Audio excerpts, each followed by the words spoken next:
Once upon a time, a woman longed for a tiny child. She asked a witch for help, saying, "I desperately want a little child. Can you tell me where to get one?" "Easy," the witch replied. "Take this barleycorn. It's special, not from the farmer's field. Plant it in a pot, and you'll see what you're looking for." The woman planted the barleycorn. Soon, a beautiful red flower, like a tulip, grew. It was still in bud, tightly closed. The woman kissed the flower, and it popped open. Inside, on the green pistil, sat a tiny, lovely girl, no bigger than a thumb. They called her Thumbelina. Thumbelina slept in a walnut shell cradle with violet petals as a mattress and rose petals as a blanket. By day, she sailed in a plate of water, using horsehairs as oars. One night, a nasty toad jumped through the broken window. Seeing Thumbelina asleep in her walnut shell, the toad thought, "She'd make a fine wife for my son."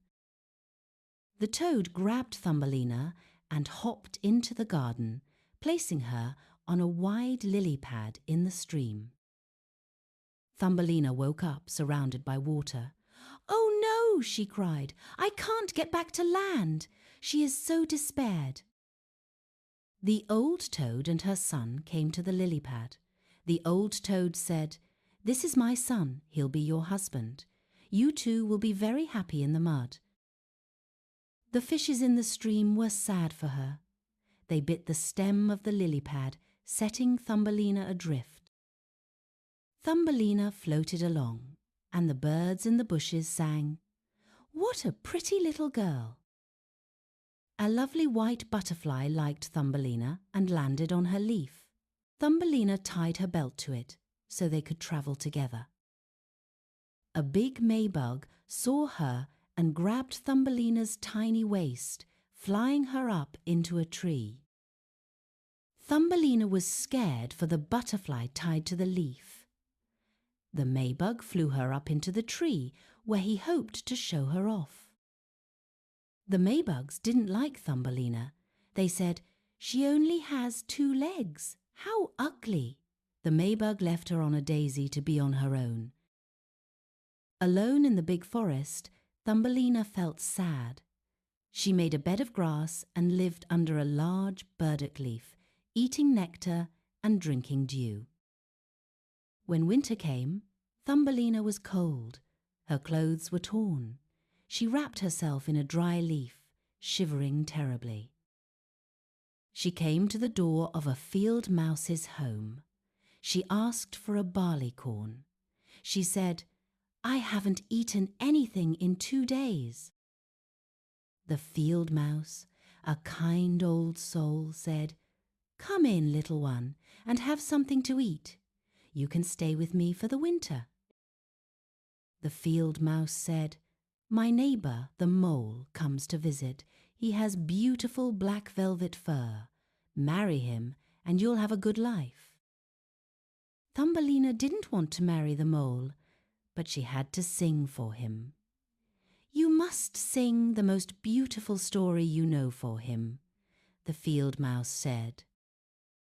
The mole had dug a tunnel to the field mouse's house. He took them to see it, pointing out a dead bird and warning them about it. The mole and field mouse made fun of the dead bird, but Thumbelina was sad. She covered the bird with grass and gave him a gentle kiss. Thumbelina found the bird wasn't dead, just frozen.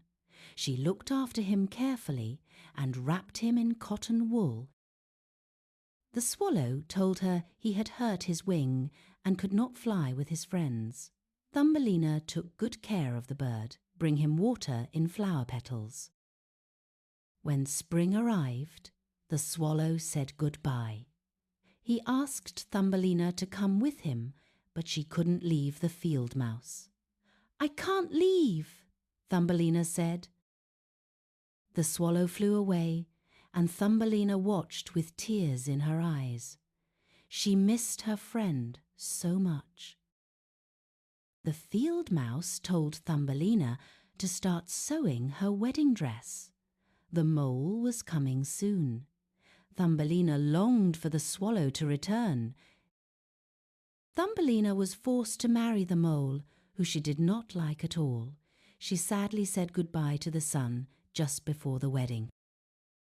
Just then the swallow appeared, and Thumbelina told him about her troubles. "Come away with me," he said. "Let us go where it is always warm." Thumbelina agreed and sat on the swallow's back. They flew away, high into the sky, far away from the mole. They flew over mountains and seas to a warm land. The sun was brighter, the sky higher. Everything was so beautiful. The swallow put Thumbelina on a beautiful white flower. She was amazed to see a tiny prince living inside. The prince was very sweet. He loved Thumbelina and asked her to marry him and become queen of all the flowers. Thumbelina accepted. The flower fairies gave Thumbelina gifts, including wings so she could fly. They all celebrated.